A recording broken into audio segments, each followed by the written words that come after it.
Well, good morning, good afternoon, good evening, everybody. Welcome back to JJ's PC Builds. You know it is JJ right here once again. And if this is your first time here, make sure you subscribe. And if you've already subscribed, welcome to the family. Welcome to JJ's PC Builds and my veteran subscribers. As always, much love to you for all that you do, watching videos from beginning to end and helping support the channel. And believe it or not, subscribing and watching videos beginning to end does help support the channel. If you're new here, please help support us. Okay. Today I'm gonna touch back a little bit on the fact of the bias and going into and undervolting the bias. I'm going to show you testing between, undervolting the bias and not undervolting the bias, and also temperatures too, and everything else. So we got a nice little long video for you today, and I hope y'all stick around to the end so you can hear my conclusions. So right now what we're going to do is we're going to switch over we're going to switch over to the action screen, which I got that cooking for y'all. And we're right here into the UEFI bias. Okay, now I'm going to make y'all understand something. This is an Asus B450 motherboard bias, but it's still the same principles. B450, B550, there's only a little bit of difference between the B550 motherboard I got in my main rig compared to the sleeper build, which we're on the sleeper build, by the way. And looking at the sleeper build, I know I got that just set just right. But the thing is this right here is giving you an idea of what you're going to be looking at when you start up the bias. Okay, but you could either, at the beginning when you start up your computer, you can either hit delete key or F2. That'll get you into the bias. We'll start there. Okay, now this is your main screen. This gives you a list of what's going on with your computer. Like, I have the most up-to-date bias right here, and it tells you when it was updated, and it tells you it's a combo pack version 2, and it tells you the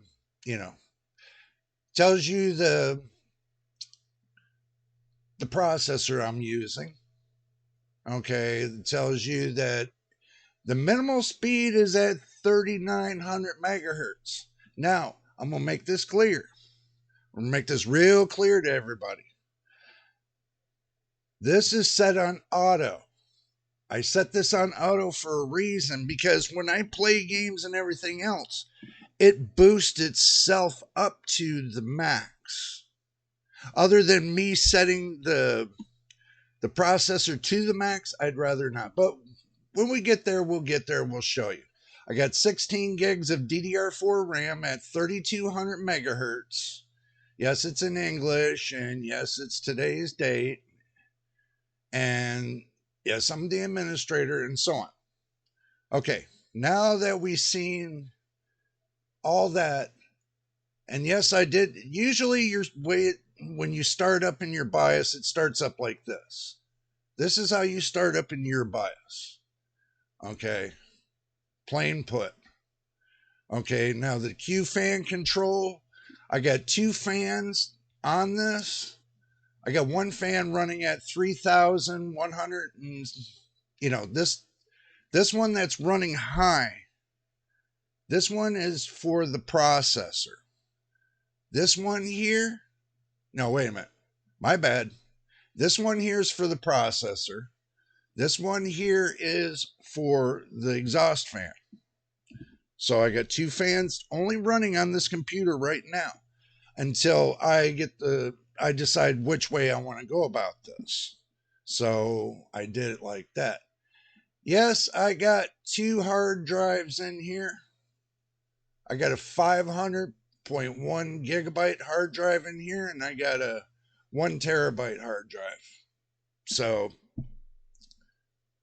that's just how that rolls. No, wait a minute. My bad. I got a 500 gigabyte hard drive, and I am going to be changing it to an M.2. So everything that's on this drive is going to be copied. It's basically going to be duplicated onto the new hard drive.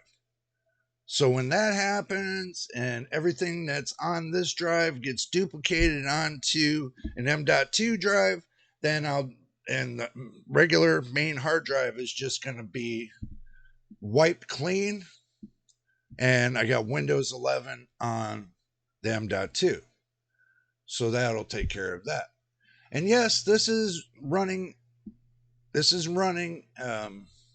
Windows 11 on a hard disk drive. Okay, now let's go ahead and go into the advanced mode. I know I see it right here, 56C. So we'll go ahead and go into the advanced mode. We will go into advanced. Okay, we'll look around. There's nothing I can see that I want to do there for right now. Okay, so now this is the AI tweaker. I have the AI overclock tuner set to auto. Okay, I could always set that to DOCP, but I do not want to do that. For the reason that I felt that putting it to DOCP and doing the undervolting, it was giving it a bunch of fit. So I decided not to do that, and I left that on auto. SB clock spectrum, I turned and disabled it because it's not needed. You don't need that, trust me. Okay, I got the DDR4 set to the max of the memory that's in there, and it's 3200 megahertz. The F clock frequency, I have it set to 1600 megahertz. Always remember, the F clock frequency is 1/2 of your memory frequency. It's split right down the middle. That's because if you run 2 DIMM sticks, it's running at 1600 and the other one's running at 1600, giving you a total of 3200. No, my bad. Running double data DIMMs, you got 16 and 16. They all incorporate the 32 on each. My bad. Not unless you got 4 in there, then it goes to 2133 per stick. Not a lot of people want to tell you that. Okay, the GPU boost, I have it set to the extreme mode. That sets it all the way up to 21 megahertz on the iGPU. So I don't need anything beyond that. OC tuner, I don't need, I just leave it at current settings. The performance bias, I leave it at auto. And pretty much what you see is that if you want to do the CPU voltage right here, okay, now you can do an offset mode of negative,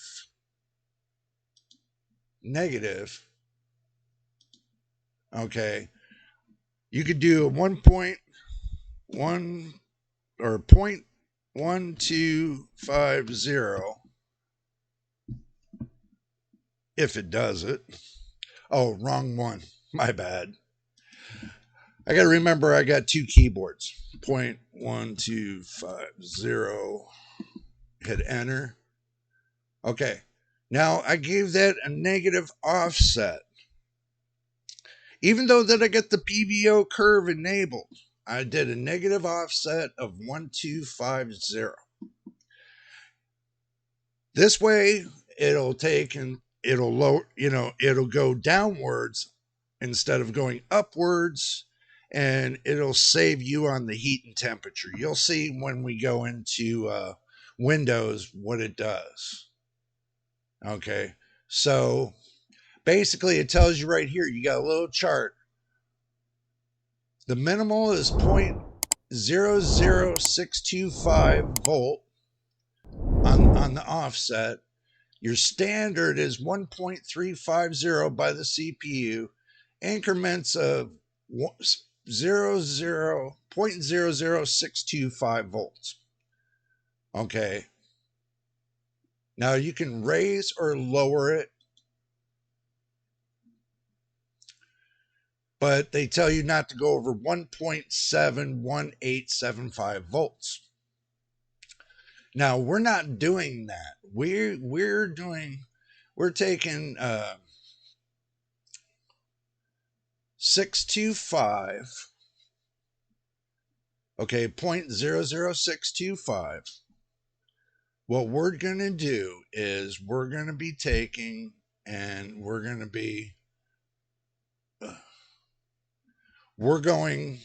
I'm going to bring this up really quick. Okay, let's do this. Okay, now what we're going to do is I'm going to show you this. Okay, we got the calculator. I know y'all love the calculator.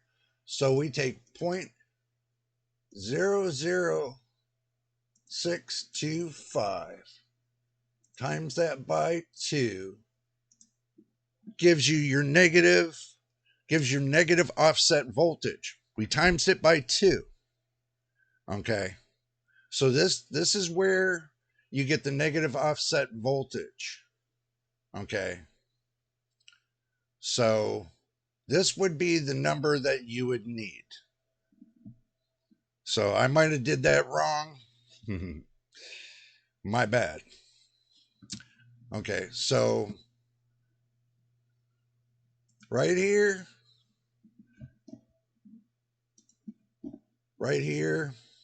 what we're going to want to do is we're going to want to blank it out.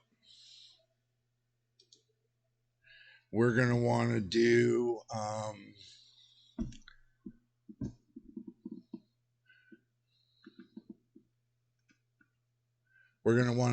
a 0, and we're going to want to do a 125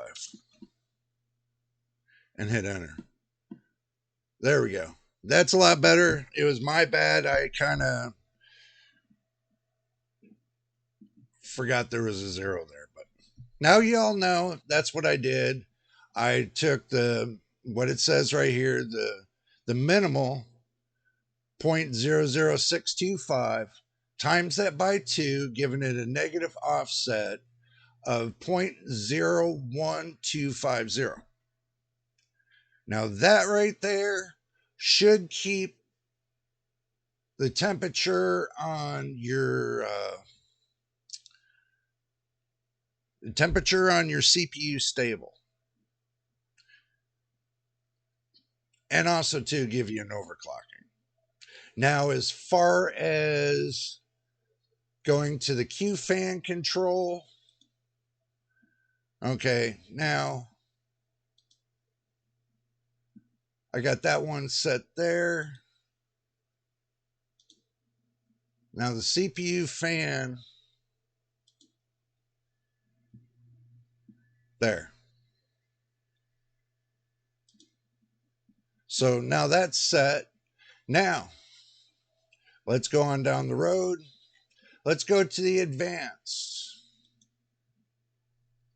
Now, AMD overclocking, accept. Okay, precision boost overdrive. Okay. Curve optimizer. All cores, -20. So this way it brings down the heat of your CPU and keeps all the cores balanced. I noticed that it keeps all the cores balanced at a -20. Now you can go down to a -15 or a -10, but usually I try to stay between -20 and -25. That's what I try to usually stay between. -20 and -25.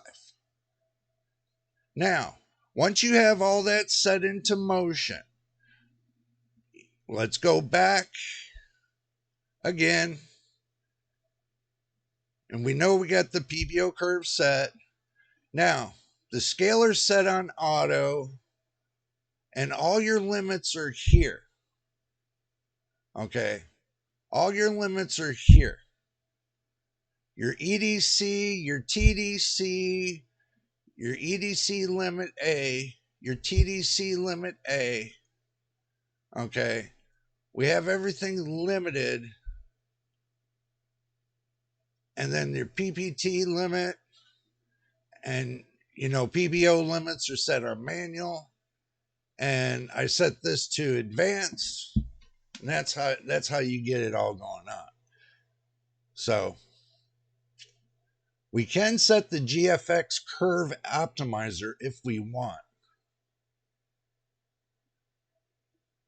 Okay. If we want. CPU boost clock override.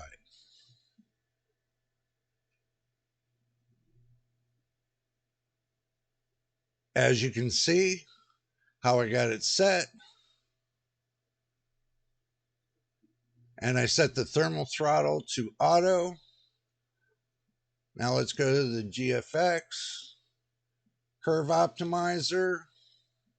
And this right here, it tells you, allows the user to shift the GFX voltage frequency AVFS curve to include higher voltages, positive or lower voltages values or negative values larger than the value entered, the larger the magnitude of the voltage shift. Okay, so if I wanted to do this, and I wanted to do this in a negative, right? Now, I could do this in a negative of 15. Okay, my bad. Wrong keyboard again. Negative of 15. But that might be too much, so what we might want to do is just start at 5. Okay? Basically, we're going to start at 5, and then we're going to exit out of here and save changes and reset and hit OK. Hit the delete key.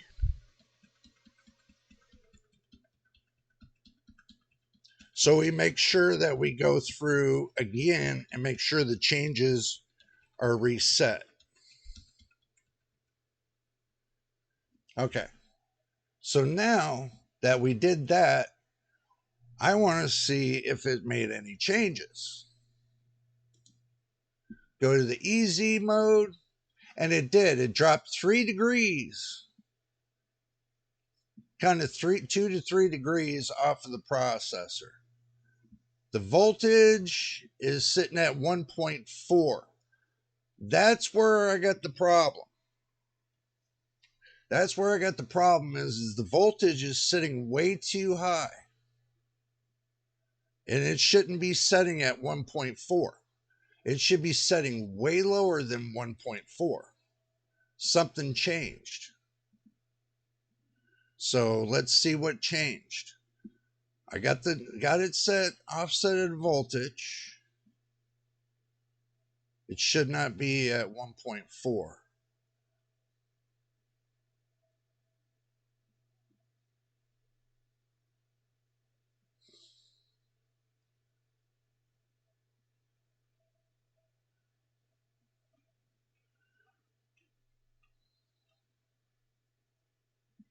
Huh. Says the core voltage at 1.4. Okay.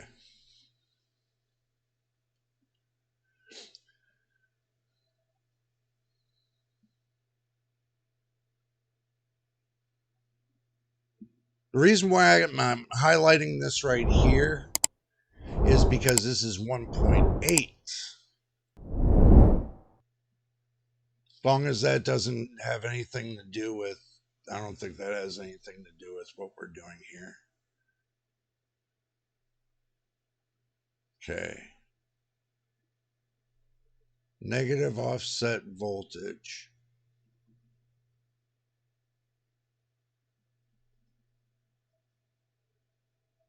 I think that'll work. To me, I think that'll work. But just to ensure everything, what I'm going to do is I'm going to take and go back to the AMD overclocking, accept, precision boost overdrive. I'm going to change this from positive to negative and see if that's going to help.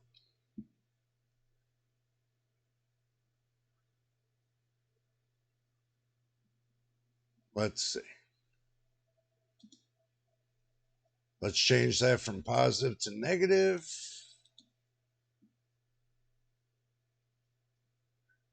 Because it seems like if the override is doing that, then we hit OK. We'll hit delete key and go back into the BIOS again. Yes, this is doing it before I go into Windows, as I want to make sure the settings are correct on what I'm trying to accomplish. Okay, so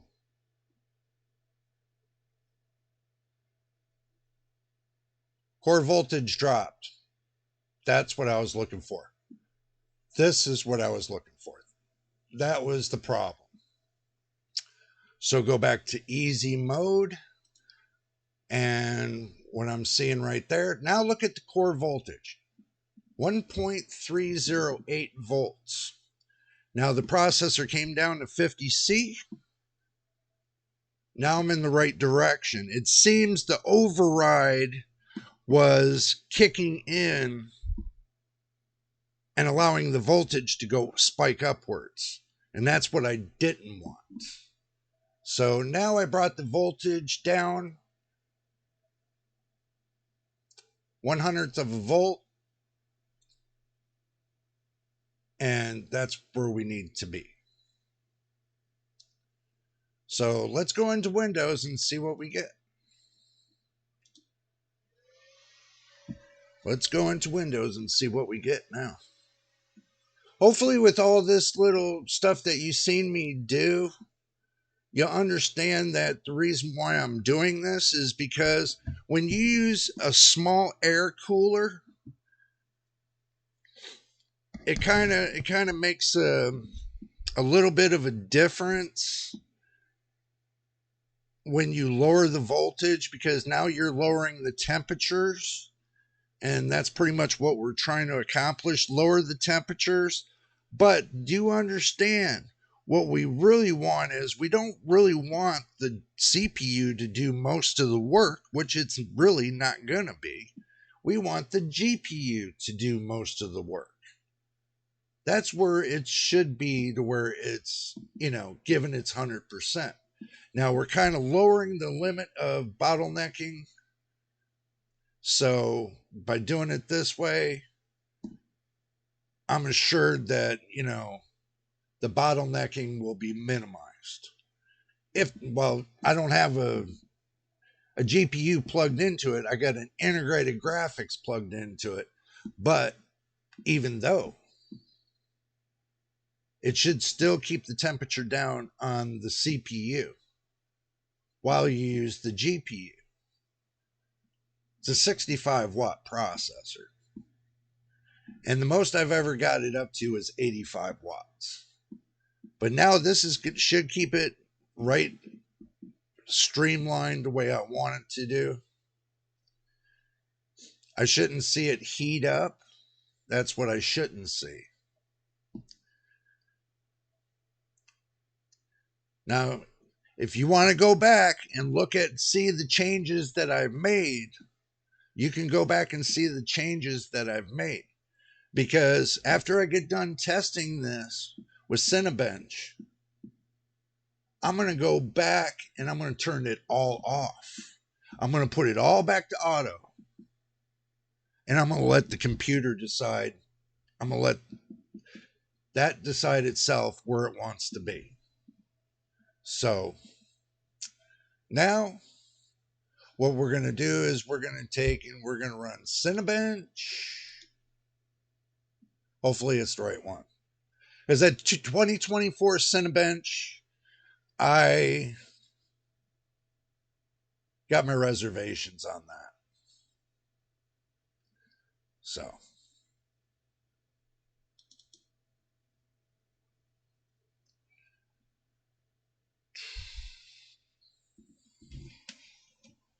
let everything kick in.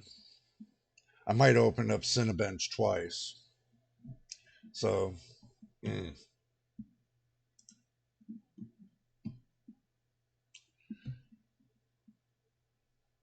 while I'm there, I might as well fix that too.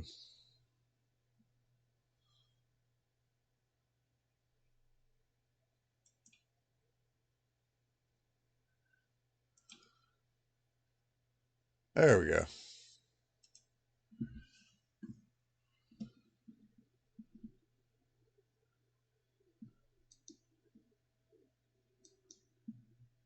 Huh.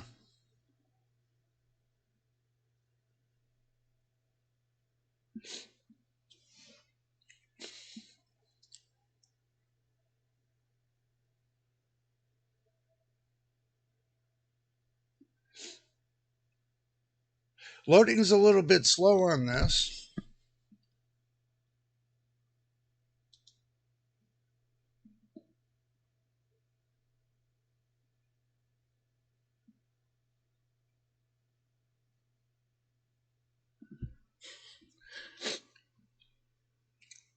Probably the reason why is too is because I probably opened up Cinebench more than once. So give me a moment. Let's see. Oh, nope. That seems Steam opened up.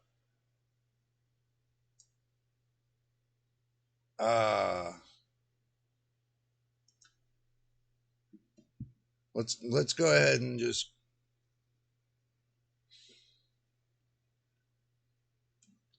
I'll let Steam finish its thing. Seems I hit the wrong one, maybe.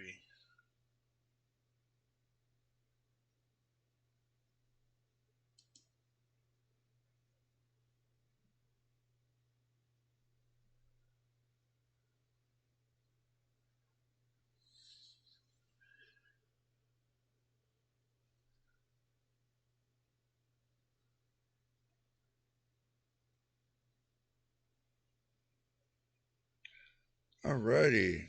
Cinebench R23. See, make sure we don't have 200 or 300 of them running. Before we do this, what I'm going to do is I'm going to go to Task Manager.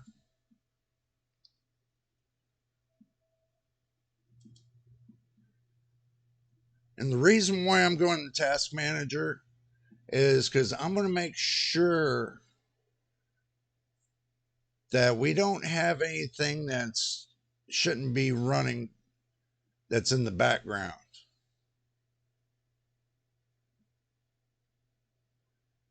You know, I want to make sure that I give this a fighting chance.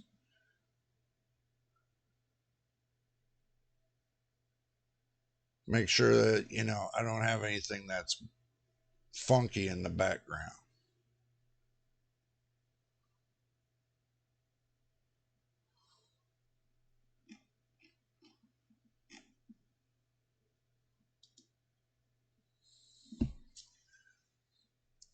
And I'm going to show you all this before we start.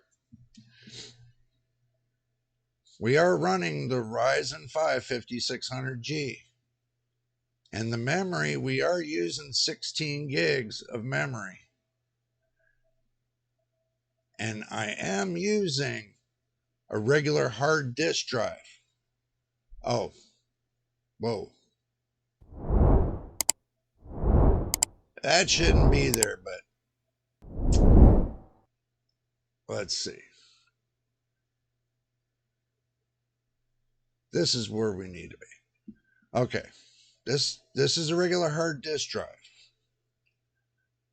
So, and the GPU, you'll see, there's the GPU. It's got 8 gigabytes of dedicated memory. Total of 11.9 gigabytes. So it's got a lot of memory. That's just to give you an idea of what I got cooking.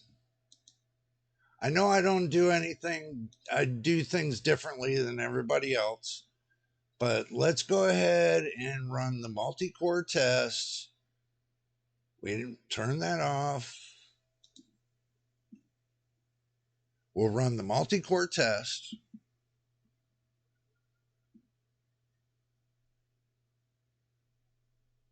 And I'm still thinking about putting 64 gigs of RAM with this too.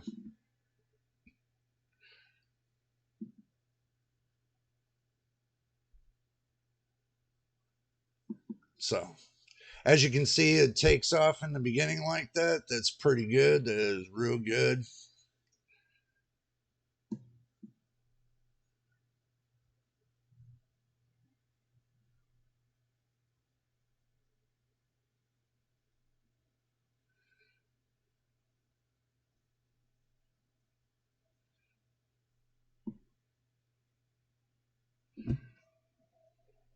Oh, wow. You know what I forgot?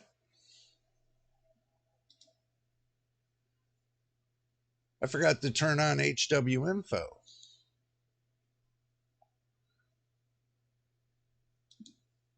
Sensors only, start. I should have did that before I ran the test. Okay. Now let's see.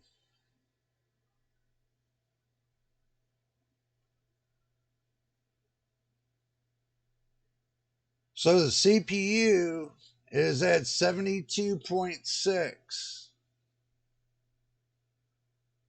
That's the max it hit, was 72.6. Let's get the temperature down again and run the test one more time.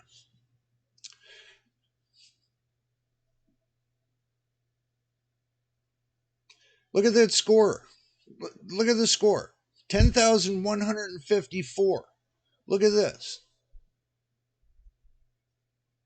10,154 off of an iGPU, and it's the Ryzen 5 5600G.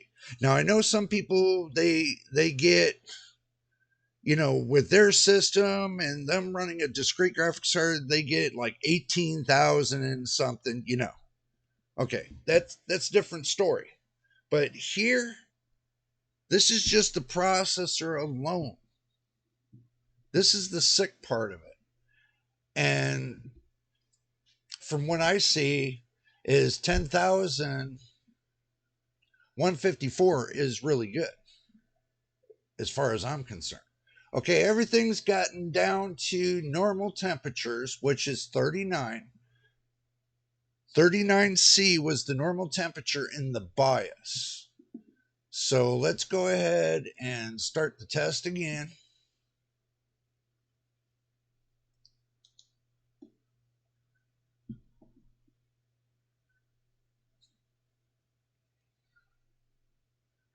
Or if I didn't hit it.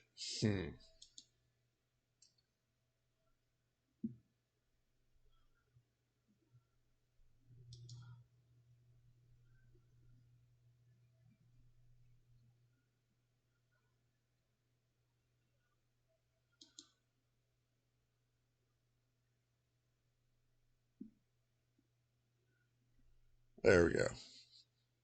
Yes, it takes a couple minutes because you got to understand too. I'm using a regular hard disk drive. I'm using one half of the RAM that's in the computer for the integrated graphics. So we're only running on 8 gigs of RAM for the system. So once I change that, I figured once I change that, that will make the biggest difference in the world. Once I hit it with 64 gigs of RAM, then I can take from 8 to 16 for the integrated graphics. Guess what? I'll have 16 gigs of RAM for the integrated graphics. And you know, that doesn't sound too bad to me. That means, you know, I'll be able to play the top tier games, but not at the graphics level that, you know, they're requiring, but I can still play top tier games. Okay. We only got to 72.6. That's it. I'll tell you what, I can run 72.6 all day long and not have a problem.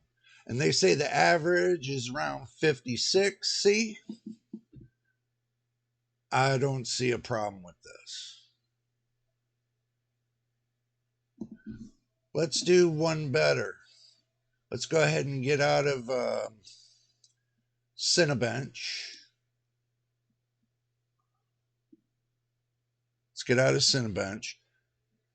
10,000 points is not bad score for, you know, this on Cinebench. Okay, let's go ahead and just jump into Furmark. And do remember, this is running slow because it's on a hard drive. And yes, I haven't switched it because I haven't ordered the M.2s yet. So when I order the M.2s and they get here, I'll switch everything over with you all and take you all along with me as I go through it.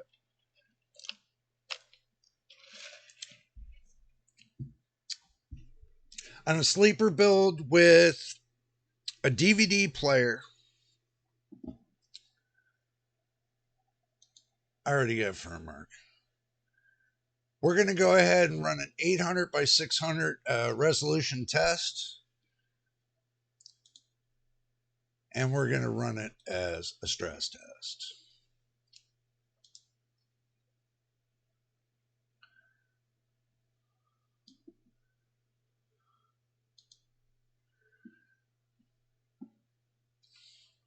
There you go.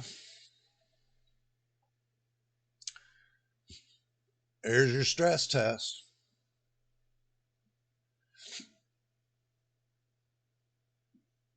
Now we go down to looking at it right here. This tells you everything. The motherboard is staying nice and cool. Okay, I'm going to say that. The motherboard is staying nice and cool. For a small air cooler, this thing is nice. Yes, and I got a drive warning too, so I got to be careful with it. 8 sectors. It says it's got 8 bad sectors on it. So, like I said, we'll be fixing that soon enough. Okay, now, as you can see, the GPU temperature is only going, you know, climbing up little by little, but it's doing its thing.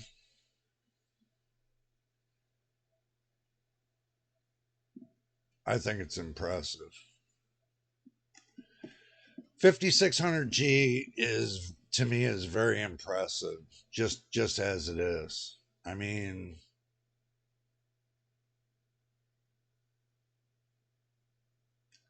I could probably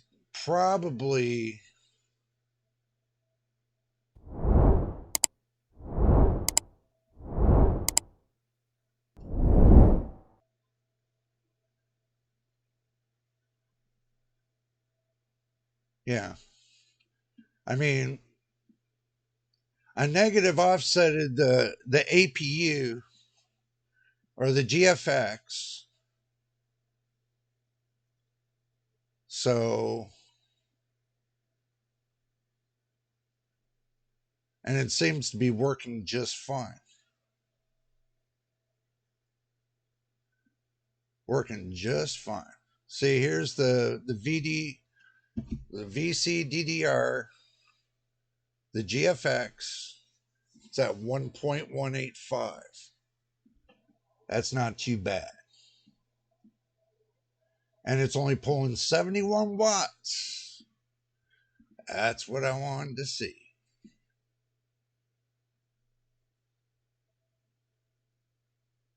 Very nice. Very nice.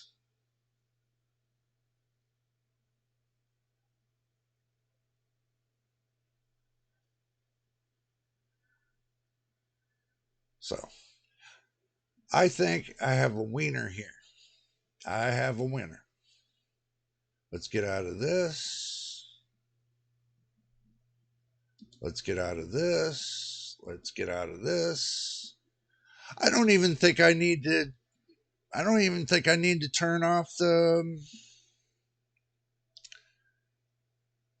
Turn it off because I don't think I need to. Oh, I don't think I need to set anything on auto at this point because I think the way this is set up right now is perfect, and it can't get any better than that. So, but if I were to turn it off, I know what would happen. The Everything would be erratic and it just wouldn't work. So, I think all in all, we have a winner. So, let's go ahead and get out of here. And let's go back to, and I did it again. Let's see if I did that wrong. Oh, there we go. Okay, final conclusion. I know I apologize. I'm not gonna go and tell you. Well, I'm gonna tell you. Get your drink and snacks. By the way, I should have told you that at the beginning, and I do apologize. We're at the end. I think. I think it by turning off and putting everything back to auto would make the temperature go erratic. It would make everything go erratic. So where I got it set right now, it's perfect for running, the integrated graphics. But the problem I see with this is it's got two problems, and I have to resolve that before I can go on with any more of this testing. Is the fact of that it needs more RAM. That's one. I forgot what the other one was. That's bad. Yeah, random access memory. It needs to go up to 64 gigs of random access memory. And there was something else. Jeez. I'm sorry, it just floated my mind. Oh my God. Today has just been one of those days. It just, you keep it at the top of your mind and then, boom, it just. All right. I might, I might decide to um, make it 240 millimeter water AIO on there, 240 millimeter AIO to run with this to give the CPU a better chance of cooling. Because the cooler that I got on there, I just don't think that it's just right for it. I think that's one of my problems with that. To keep the temperature down, But if I take it off of PBO curve and everything else and run it to the auto, I don't think I'm going to get any more score off a Cinebench than I would. You know what I'm going to do? We're going to go back to the action screen. I'm going to take that extra 10 minutes. I'm going to take that extra 10 minutes and I'm going to take you all along with me. And we're going to go back to, and we're going to shut it down and we're going to restart it.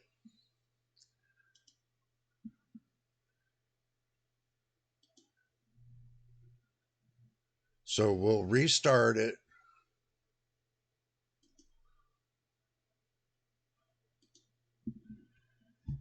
Okay. We'll hit the delete key. And we'll go back in and set everything back to normal and we'll test it again. So that's what we're going to do.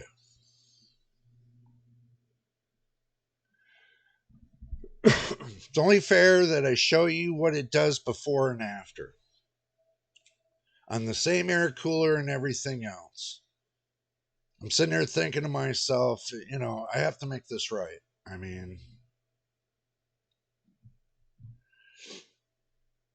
but I think with it having the low amount of RAM, it, you know, its performance is really bad.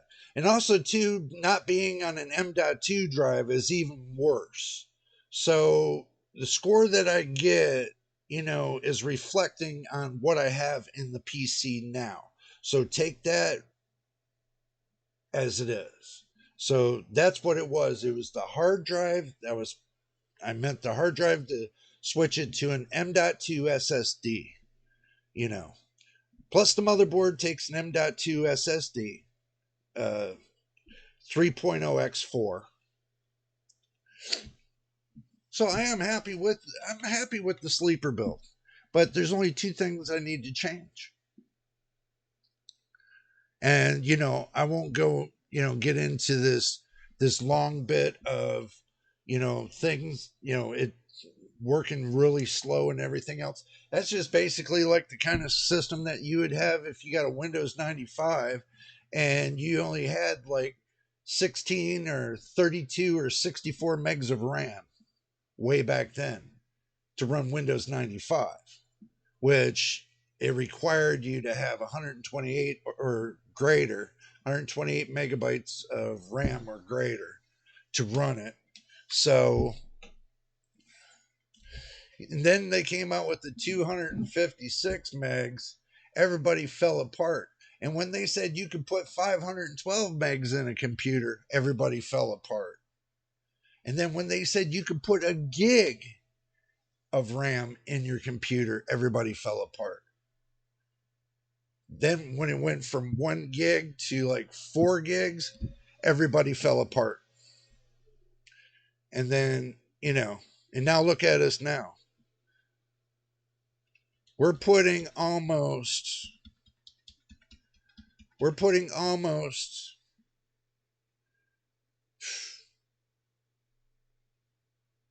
close to getting to 512 gigabytes of RAM. My God. You can put 128 gigabytes of RAM in. Geez, we're getting close to 512 gigabytes. That I want to see. Okay, now go to AI Tweaker. Okay, now what we're going to do is we're going to take and turn off this offset. We're going to put this back on auto. Okay. And we're going to keep going down the road and make sure everything's set on auto. Except for the GPU, that's going to be at extreme, and except for the memory, that's going to be automatically overclocked. Now the advanced. Let's go all the way down. And yes, rebar is on, just to let you know. So we go to AMD overclocking, we hit yes and accept it. Now let's go to um, PBO, Precision Boost Overdrive. Let's go to Curve Optimizer. Let's disable this.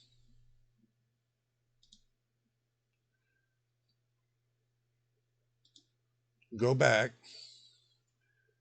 Where it says advanced, change that to auto. Okay. Now we can go back to AI Tweaker, make sure that it's set on auto. Performance bias is on auto.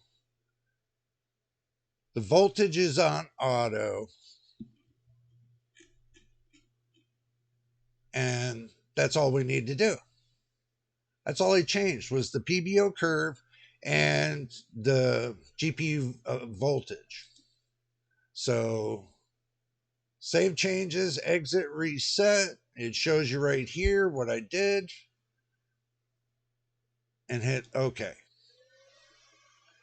Now go back to Windows. Now everything's running normally now.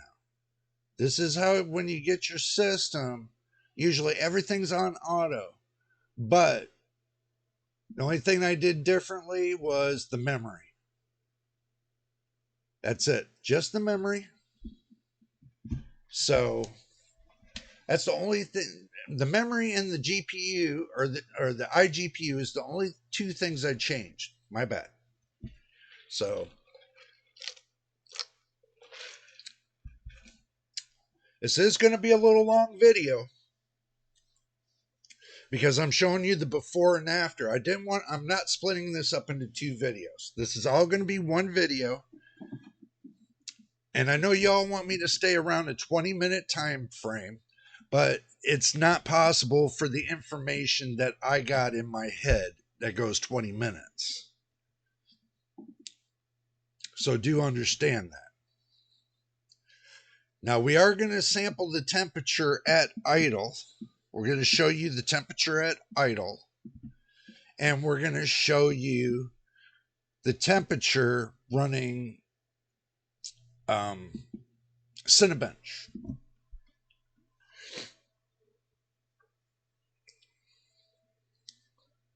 As you can see, the loading time has not changed. By undervolting it, and now it's still giving you the same load time. Yes, it's a B450. Okay, the load time is going to be a little bit different. Okay, when it does that, I just click remind me in 3 days. Boom. I'm on the desktop. Give it a minute to finish loading up. As you can see, click on HW info. Yes. Start. I told you I'm going to do it this time. So I have not shut off any of the crap that's running in the background of Windows 11. And truthfully, I really don't care for Windows 11. Just to be honest with you, I really don't like Windows 11. And the reason is because, I had to modify everything.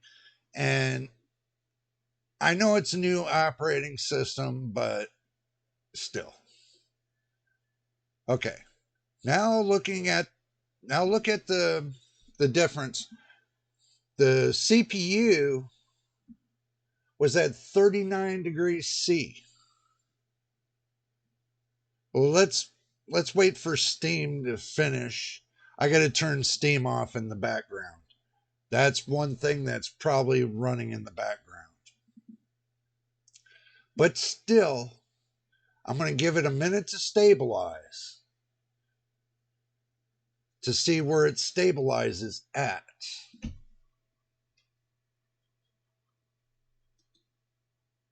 Okay, this I'm going to fix.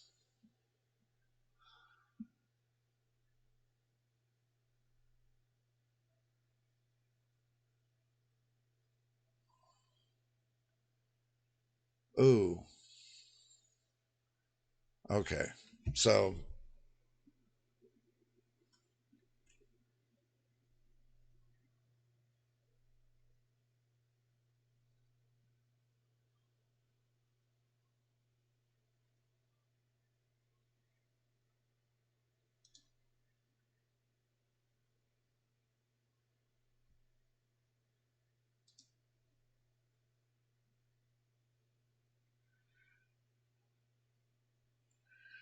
yeah, it brought up Steam.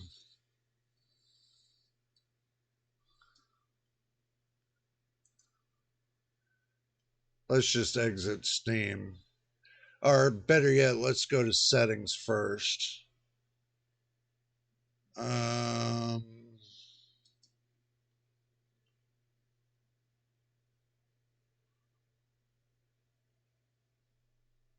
wow, I can't really see it. See down at the bottom.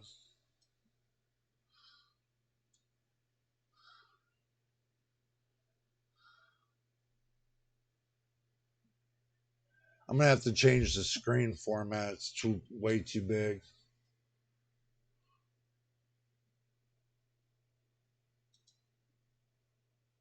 Yeah, I'm gonna have to fix that.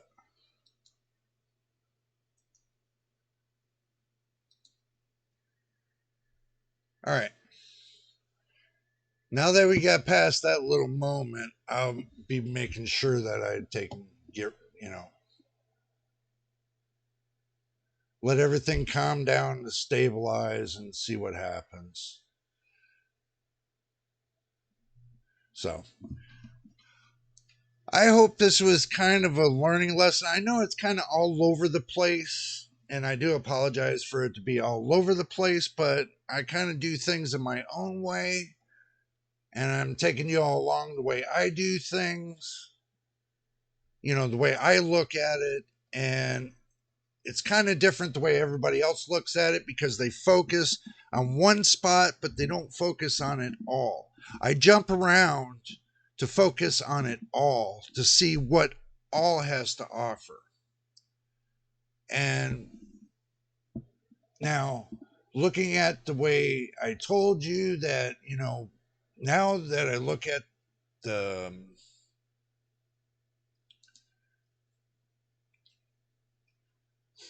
now I'm going to start up Cinebench because I already know that the processor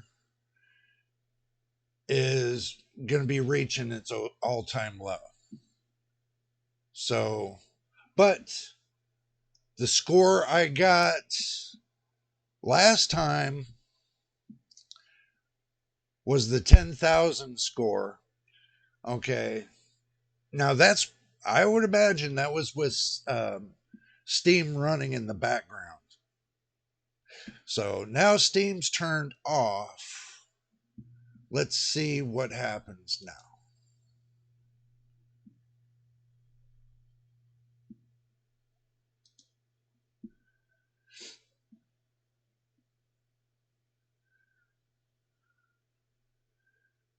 Let's just see which way it rolls.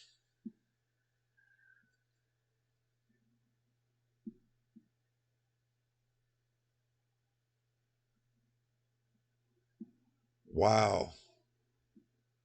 You got to be kidding me. Wow.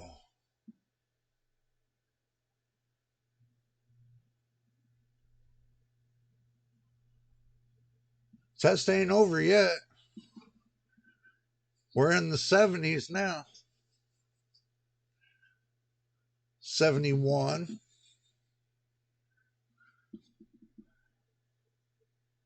We're in the 71s. 72.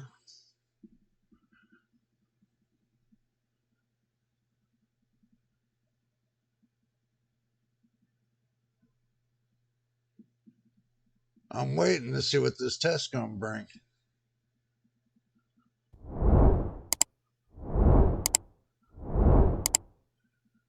73s. I did see a 73.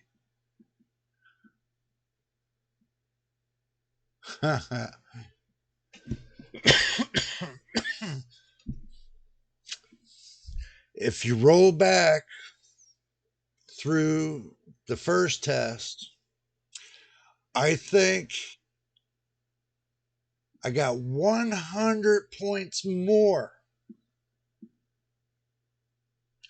by undervolting than I did running everything at full scream. So I gained 1C by going full tilt, but I lost 100 points.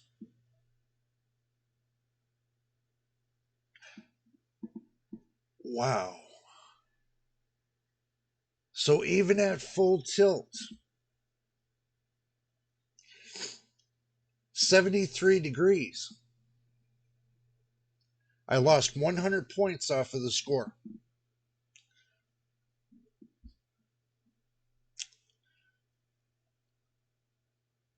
I think it would have been better if it was undervolted by 1 degree than it is overvolted or normal volted as is.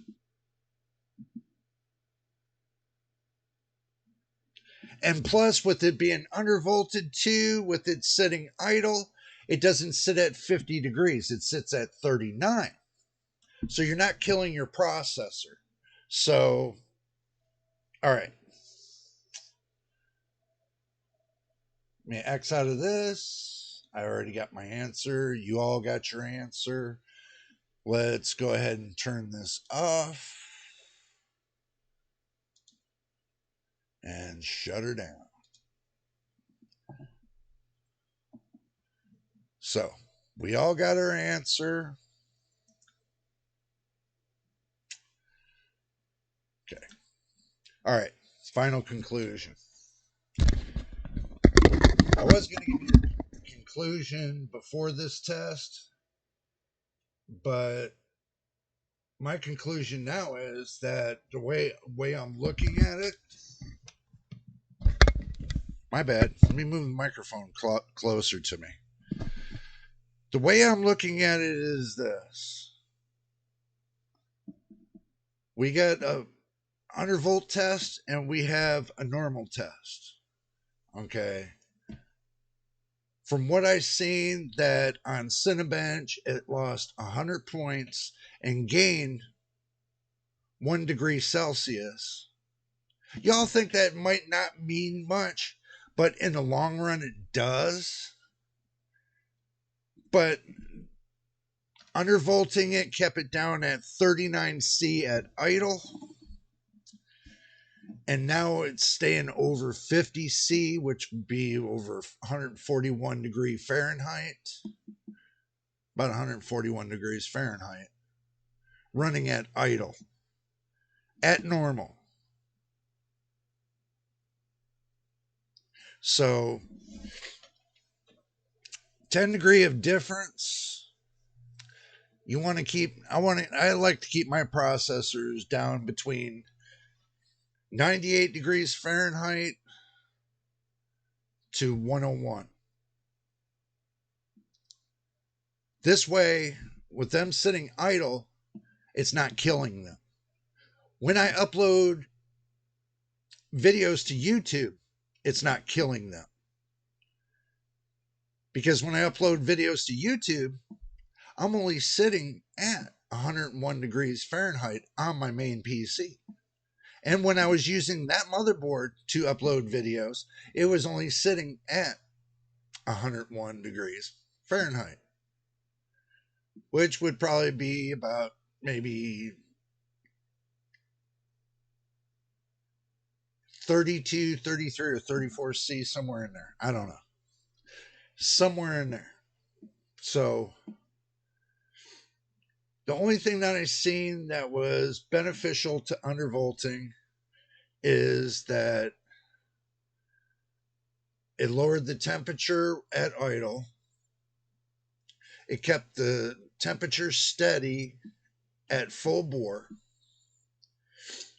And it increased the performance by 100 points or so I'll make sure I look through the video when I run through the video again. I'll make sure when I run through the video that right here, I'm going to show you a screenshot, right here. I'm going to show you a screenshot of the undervolting, and I'm going to try to get you a screenshot of the overvolting or the running it normal. Now, we didn't overvolt it. I'm not going to attempt to overvolt it. I never overvolt a CPU. I never do that. Unless I'm using it for testing purposes and I'm willing to lose that processor in the long run because of degradation, degrading. If I'm willing to lose that processor. But these processors here right now, these are the only ones I have, other than the 5600 X3D, which I got that too, but I'm not messing with that. That's going to be undervolted. I already know that's going to run good undervolted. So that's going to be for another video. Just to let you know that. That's going to be for another video. But for this video,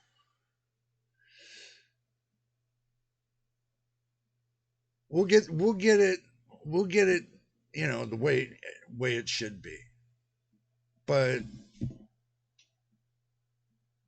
I know I get long-winded sometimes, okay? That's the reason why my videos take so long, because I do get long-winded sometimes, and I do apologize for that. But there's just so much information out there. But the information I got here for you today is what I got for today. It's just to show you the fine line of what to do and not to do, okay? Everybody's like saying to me, well, you shouldn't undervolt. Okay, well, you know what? If I didn't, then the processor would be running too hot. And I know 73 degrees to y'all isn't too hot. But to me, 73 degrees could be like 700 miles. If you're willing to walk 700 miles, with it being outside at 115 degrees, will you make it? Ask yourself that question. Will you make it? It's just like your processor. You run it at 73 degrees C continuous on a 24-hour, 7 days a week period, or at 50 degrees Celsius, 24 hours a day, 7 days, 7 days a week. You don't think that processor is going to hold up? It's not. I could see you running it 2 to 3 hours, but to run it 24/7 is a different story. Total different ballgame. Keeping the processor that hot for that length of time will wear that silicon out faster than anything. So do keep that in mind.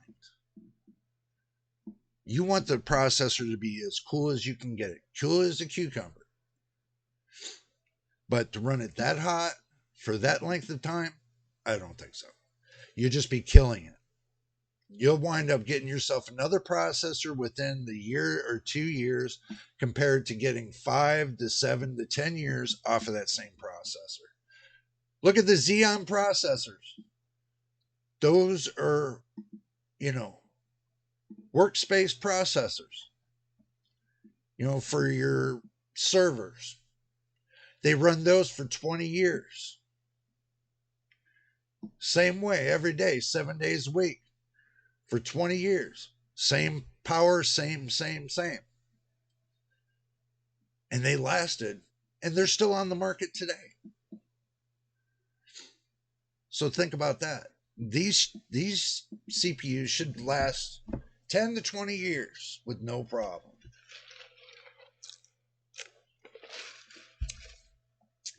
That's my conclusion, and I'm not going to keep y'all here longer than I have already kept you. So if this is your first time here, make sure you subscribe. And if you've already subscribed, welcome to the family. Welcome to JJ's PC Builds. And my veteran subscribers, as always, much love to you for all that you do, helping support the channel. Now, I'm not editing this video or anything. It's coming out as is. So the length of time on this video is as is. So I appreciate it if you've made it this far and watched the video. We do thank you. From the bottom of my heart to you, we do thank you. So until the next time, and y'all know what I mean by the next time and the next video. This is JJ and GG's PC Builds. We will see you on the next one.